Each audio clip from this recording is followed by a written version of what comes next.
You have been lied to about the origin of dreams. Every culture has tried to explain why we dream. Scientists say it is the brain processing memories. Psychologists say it is the unconscious mind speaking in symbols. Philosophers say it is the soul wandering while the body rests. But long before any of these explanations existed, long before Freud sat in his Vienna office asking patients about their nightmares, long before any laboratory hooked wires to sleeping heads, the people of ancient Africa knew something that the modern world has forgotten. They knew that dreams were not just visions. They were doorways, and they knew that some people could walk through them. They were called the Abadọrọ, the dream walkers, and this is their story. The Kingdom of Ọzara lay in a region where the harmattan winds blew cool and dry for half the year, and the rains fell heavy and warm for the other half. The land was fertile, the rivers full of fish, the forests thick with game. But the true wealth of Ọzara was not found in its soil or its waters. It was found in its nights. The people of Ọzara slept deeply and dreamed vividly. Visitors from other kingdoms often remarked that something about the air or the water made sleep come easily and dreams come powerfully. A trader who spent one night in Ọzara might dream more intensely than he had in years. A traveler passing through might wake with visions so clear that they felt more real than waking life. Some believed the land itself was blessed. Others whispered that it was cursed. The truth was stranger than either blessing or curse. Beneath the kingdom, running like underground rivers, were veins of a mineral that the people called Nzuzo, the sleeping stone.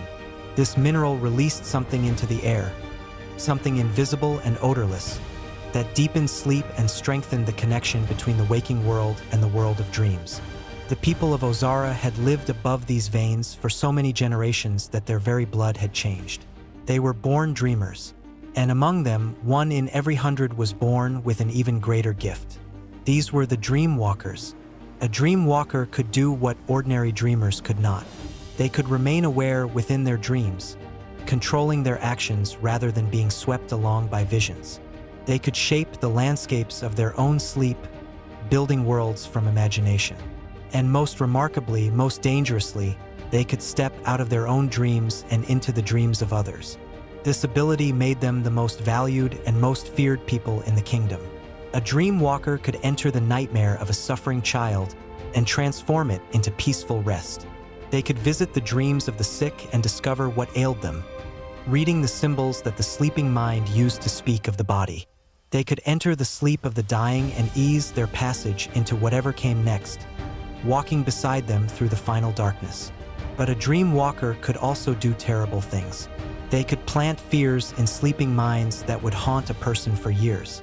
They could steal secrets whispered in the vulnerability of sleep. They could trap a dreamer in an endless nightmare, driving them to madness. The power was neutral, neither good nor evil. Everything depended on the one who wielded it. This is why the dream walkers were trained from childhood in the House of Sleeping, a compound at the center of Ọzara where they learned not just to use their gift, but to use it wisely. They were taught the ethics of entering another's mind, the responsibility that came with such intimate access. They learned that a dream was sacred space, that to violate it was to violate the dreamer's very soul. For generations, this system worked. The dream walkers served the kingdom faithfully, healing minds and easing suffering. They were respected, even loved. Parents whose children were plagued by night terrors would bring them to the House of Sleeping, where a walker would enter the child's dreams and teach them to face their fears. Soldiers returning from war with screaming memories would seek out the walkers, who would help them process what they had seen and find peace. The dying would request a walker to accompany them in their final sleep, so they would not have to face the unknown alone. And then came Zuberi. Zuberi was identified as a dream walker at the age of 3, when his mother woke one morning to find him sitting beside her bed, describing in detail the dream she had just been having. He spoke of the river she had seen, the face of her dead mother calling to her from the far bank, the feeling of wanting to cross but being unable to move. His mother had told no one of this dream. She had only just woken from it. There was no way her son could have known unless he had been there with her, walking through her sleeping mind. He was taken to the House of Sleeping that same day. From the beginning, the elders recognized that Zuberi was extraordinary. Most young walkers could barely maintain awareness in their own dreams, let alone enter the dreams of others. Zuberi moved between sleeping minds as easily as other children moved between rooms in a house. By his 10th year, he could enter and exit dreams at will, shape dreamscapes with a thought, and navigate the strange geography of the sleeping world with perfect confidence. The other walkers called him Prodigy, gifted, blessed. But there was something else in Zuberi, something the elders did not see at first. He was lonely, deeply, achingly lonely. His gift set him apart from ordinary children, and even among the other walkers, his abilities created distance. They admired him, but they did not understand him. He could enter their dreams and know their deepest fears, their secret desires, their hidden shames. This knowledge made true friendship impossible. How could he connect with someone whose soul he had seen laid bare? As Zuberi grew into a young man, his loneliness hardened into something else. He began to spend more and more time in the dream world, finding it preferable to the waking one. In dreams, he could be anyone, do anything, create companions who understood him perfectly because he had created them from his own mind. The waking world seemed pale and limited by comparison. He ate only when his body demanded it. He spoke to others only when necessary. He lived for sleep. The elders grew concerned. They had seen this pattern before, in walkers who lost themselves in the seduction of the dream world and eventually stopped waking altogether. They tried to counsel Zuberi to draw him back to waking life. But he was too powerful, and they could not follow him into the depths of sleep where he now spent most of his time. He had found a place in the dream world that no other walker had ever reached, a place where dreams overlapped and merged, where the sleeping minds of thousands touched and mingled. He called it the Confluence. In the Confluence, Zuberi discovered something that changed him forever. He discovered that he was not alone. The first time Zuberi sensed it, he thought he was imagining things. He was drifting through the confluence, surrounded by the swirling colors of 1,000 dreams, when he felt something brush against his consciousness. It was like a hand reaching out in darkness, like a whisper too faint to understand, like the feeling of being watched by something just beyond the edge of vision. He stopped moving. He listened. The whisper came again, closer this time, and with it came images that did not belong to him. A woman giving birth in a cave lit by firelight. A child taking its first steps on a savanna that no longer existed. A warrior dying with a spear in his chest. His final thought a prayer to gods whose names had been forgotten for 10,000 years. These were not dreams. They were memories. Ancient memories, preserved in the confluence like flies trapped in amber, waiting for someone to find them. Zuberi reached toward the source of the whisper. Something reached back. It slammed into his mind with the force of a thunderclap. Suddenly he was drowning in images, in feelings, in the accumulated dreams of every human being who had ever lived. He saw the first nightmare ever suffered by the first human who learned to fear the dark. He saw the last dream of a queen who had ruled an empire that had crumbled to dust before the pyramids were built. He saw everything all at once, a flood of consciousness so vast that his own identity began to dissolve like salt in an ocean. He screamed, but in the confluence, no one could hear him. And then, just as suddenly the flood stopped, the presence pulled back. It gathered itself into something almost like a shape, almost like a form, hovering before Zuberi in the swirling chaos of the dream world. It was made of fragments, millions of them, pieces of every dream ever dreamed stitched together into something that was trying, desperately, to be understood. Spoke to him, not in words, but in feelings, in images, in the raw language of dreams themselves. Said, "I have been waiting for you." Said, "I have been alone for so long." Said, "Please stay with me." Zuberi should have run. Every instinct screamed at him to flee, to wake up, to return to the safety of his body and never enter the confluence again. But he recognized something in the presence. He recognized the loneliness.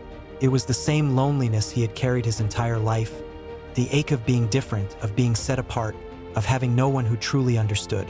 The presence had existed for millennia with that feeling. It had watched countless dreamers pass through the confluence, brushing against their minds, desperate for connection, but none of them had ever been able to hear it. None of them had ever been powerful enough to perceive it. Until Zuberi. He should have run. Instead, he stayed. Over the following weeks, Zuberi returned to the Confluence every night. The presence taught him things no dreamwalker had ever learned. It showed him how to read the deepest layers of a sleeping mind, how to find memories that the dreamer themselves had forgotten, how to navigate the hidden pathways that connected all human consciousness. It showed him the architecture of sleep itself, the vast machinery that made dreaming possible, the delicate balance that kept the dream world and the waking world from colliding. And in return, Zuberi gave the presence what it craved. He gave it company. He gave it conversation. He gave it the simple gift of being acknowledged, of being seen, of being treated as something other than a monster lurking in the dark. The presence was not evil. Zuberi was certain of this. It was simply old and vast and desperately lonely. It had been born from the dreams of humanity, and all it wanted was to understand the creatures that had created it. But wanting to understand and being able to safely connect were two very different things. Zuberi would learn this lesson in the worst possible way. The elders noticed the change in him immediately. He had been spending more and more time asleep, sometimes going 3 or 4 days without waking. His body grew thin. His face grew pale. Dark circles formed beneath his eyes, which was strange for someone who did nothing but sleep. When he did wake, he spoke in fragments, half his sentences trailing off as if he were listening to something no one else could hear. They tried to intervene.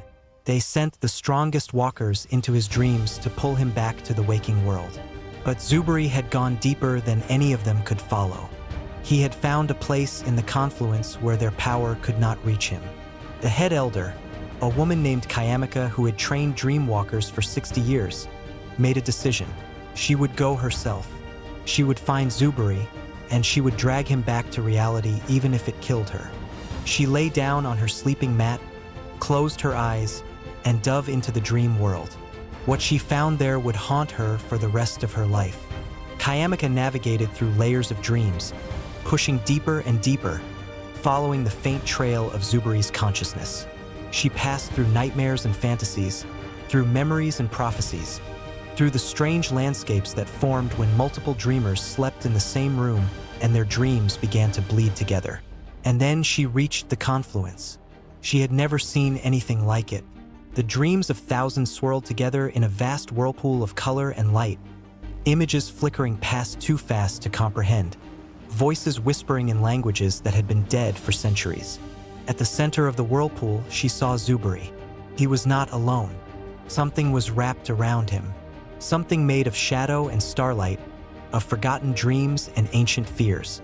It pulsed with a rhythm that was almost like a heartbeat, and where it touched Zuberi's consciousness, she could see the boundaries between them blurring, bleeding, becoming unclear. They were merging. Kayamika screamed his name. She threw all her power toward him, trying to grab hold, trying to pull him free. But the presence sensed her.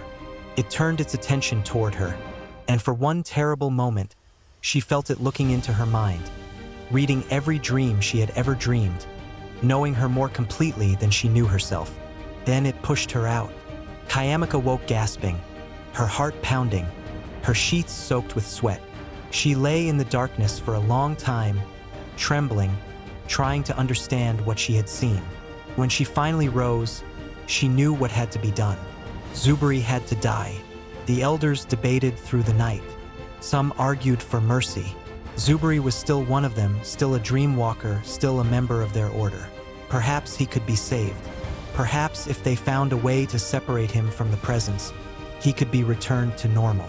But Kayamika had seen the truth. The merging had already gone too far.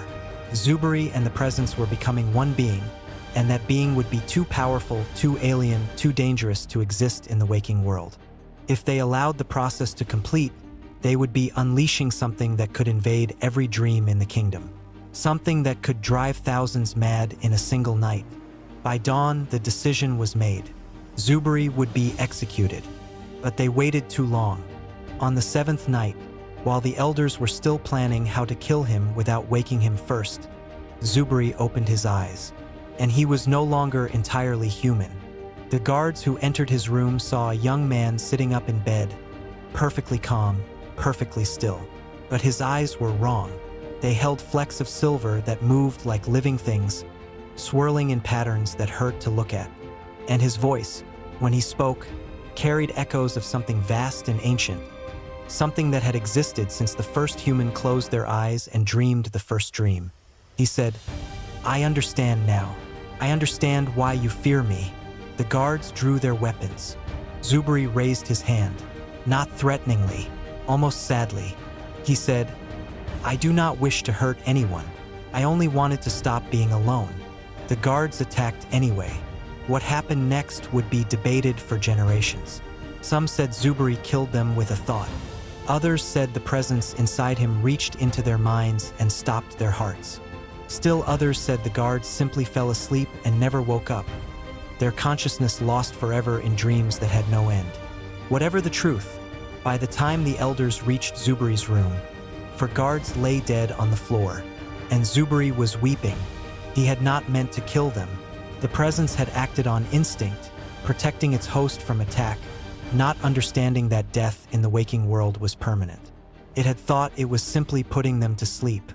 It had not realized they would never wake. But the kingdom would not care about intentions. The kingdom would only see the bodies. Zuberi knew what would happen next. The elders would call for his death. The people would demand his blood. And even if he surrendered, even if he allowed himself to be executed, the presence inside him might lash out again, might kill more people without meaning to, might cause exactly the kind of catastrophe he was trying to prevent. There was only one option left. He had to disappear. When the elders burst into the room with weapons drawn, Zuberi was gone. Not fled, not hidden, gone in a way that should have been impossible. He had stepped sideways into the space between sleeping and waking, a borderland that existed in the gap between heartbeats, in the moment when consciousness released its grip on the body, but the dream world had not yet taken hold. It was a place that should not have existed, but the presence had shown him how to find it, and now he walked there, invisible to both worlds, neither alive nor dead, neither sleeping nor waking. He wandered the borderland for what felt like an eternity. Time moved strangely there. Days passed in what felt like minutes. Years passed in what felt like hours. He watched the waking world through windows that appeared and disappeared at random, glimpses of a reality he could no longer touch. He watched dreamers pass through the borderland on their way to sleep, brushing past him without ever knowing he was there. And slowly, painfully, he began to understand what he had done. The presence was not evil, but it was too powerful, too vast, too alien to exist safely among ordinary humans. By inviting it into himself, by merging with it, he had created something dangerous. Not because it wanted to harm anyone, but because it could not help harming anyone. It was simply too much for a world built for smaller, simpler beings. He had been so focused on his own loneliness that he had not thought about the consequences. He had reached out for connection without considering what that connection might cost others. For guards were dead because of him. The kingdom lived in terror because of him. The dream walkers, who had spent generations building trust with the people of Ọzara, were now feared and hated because of him. For the first time since he was a child, Zuberi wept. The presence tried to comfort him. It showed him that the damage could be healed. Not quickly, not easily, but the fear could be released. The trust could be rebuilt. The dead could not be brought back, but their deaths did not have to be meaningless. There was a way to make amends. The borderland was not empty. Zuberi had assumed he was the only one who walked there, but the presence showed him the truth. Things crossed between the dream world and the waking world all the time. Nightmares that tried to claw their way into reality. Fears that escaped from sleeping minds and took on lives of their own. Forgotten dreams that grew hungry in the darkness, feeding on the consciousness of anyone who wandered too close. Without a guardian, these things would eventually break through. Without someone to patrol the boundary between worlds, to push back the nightmares, to guide lost dreamers back to their bodies, the barrier would eventually fail. Zuberi could be that guardian. He could spend eternity walking the borderland, protecting both worlds from each other, ensuring that what had happened in Ọzara would never happen again. He could transform his mistake into a purpose. He could turn his guilt into service. It would mean giving up any hope of returning to the waking world. It would mean existing forever in the in-between, neither alive nor dead, neither sleeping nor waking. It would mean accepting a loneliness even deeper than the one he had tried to escape. But it would also mean that the four guards had not died for nothing. It would mean that his gift, which had caused so much harm, could finally be used to protect. Zuberi made his choice. He returned to the waking world one final time. It was the darkest hour of the night, the moment when sleep was deepest and dreams were most vivid. He materialized in the council chamber of the House of Sleeping, his body flickering like a candle flame, his silver-flecked eyes glowing in the darkness. The elders woke to find him standing before them. They reached for weapons. They called for guards. They prepared to fight for their lives against the monster that had killed four of their own. But Zuberi did not attack. He raised his hands in peace and spoke in a voice that carried the weight of everything he had learned in the Borderland. He told them what he had discovered. He told them about the space between worlds, about the things that lurked there, about the constant pressure of nightmares trying to break through into reality. He told them that without a guardian, without someone to hold the line, the barrier would eventually fall. He offered himself for the role. He would walk the Borderland forever. He would protect both worlds from each other. He would ensure that no nightmare ever escaped into the waking world, that no dreamer ever became lost in the spaces between. He would stand guard at the threshold of sleep, watching over every person who closed their eyes and trusted that they would wake again. In exchange, he asked only one thing. He asked them to remember that loneliness could drive even the gifted to desperate acts. Remember that power without wisdom was dangerous, but so was wisdom without compassion. Remember that even the worst mistakes could be redeemed if someone was willing to spend eternity making amends. He asked them to teach every young walker his story, both the harm he had caused and the sacrifice he now made, both the warning and the hope. The elders looked at this young man who had killed four of their guards, who had terrorized their kingdom, who had broken the most sacred taboo of their order. And they saw something else as well. They saw a boy who had been so lonely that he had reached into the darkness for companionship. They saw a man who was willing to give up everything to make things right. They saw a guardian being born. Kayamika, the elder who had first seen him in the Confluence, who had argued loudest for his death, stepped forward. She accepted his offer. Zuberi faded back into the Borderland and was never seen in the waking world again. But his presence was felt every night, by every dreamer, in every corner of the kingdom. When a child woke from a nightmare just before it became unbearable, it was because Zuberi had intercepted the terror and turned it back.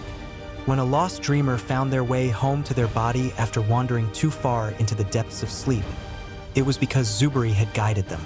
When the barrier between worlds held firm against things that should never have existed, it was because Zuberi stood watch. The Dream Walkers rebuilt their order. They created new safeguards, new training methods, new ways of identifying young walkers who might be vulnerable to the seduction of the dream world. They taught every student about Zuberi, and they taught them both halves of his story, the destruction and the redemption, the fall and the rise. Generations passed. Kingdoms rose and fell. The House of Sleeping crumbled to ruins, and the Nzuzo beneath it was mined and depleted. The gift that had once been common became rare, then legendary, then forgotten. But the Borderland remained, and Zuberi remained within it, neither alive nor dead, neither sleeping nor waking, watching over the threshold of dreams, protecting humanity from the nightmares they could not see, ensuring that the barrier held firm against the darkness. The presence inside him eventually faded, its fragments dispersing back into the confluence from which they had come. But by then, Zuberi had become something more than human. He had become part of the architecture of sleep itself, as essential to dreaming as darkness was to night. Some say he is still there. Some say that on the nights when you feel most protected in your sleep, when the nightmares retreat before they can reach you, when you sense a presence watching over you from just beyond the edge of awareness, you are sensing him. The lonely boy who became a monster. The monster who became a guardian. The guardian who will watch over us until the last human dreams the last dream. And so tonight, when you close your eyes and feel yourself drifting towards sleep, remember the story. Remember that somewhere in the borderland between your mind and the morning, someone is watching over you. Someone who learned the hardest way possible that some boundaries exist to protect us. Someone who chose, when given the chance, to become the protection itself. Remember the dream walkers of Ọzara, who discovered that the world of dreams was more dangerous and more wonderful than anyone had imagined. And remember Zuberi, who walks the threshold still, keeping the nightmares at bay, guiding the lost dreamers home, standing guard while the world sleeps. That is how the Guardians of Sleep began. Sleep well. He is watching over you.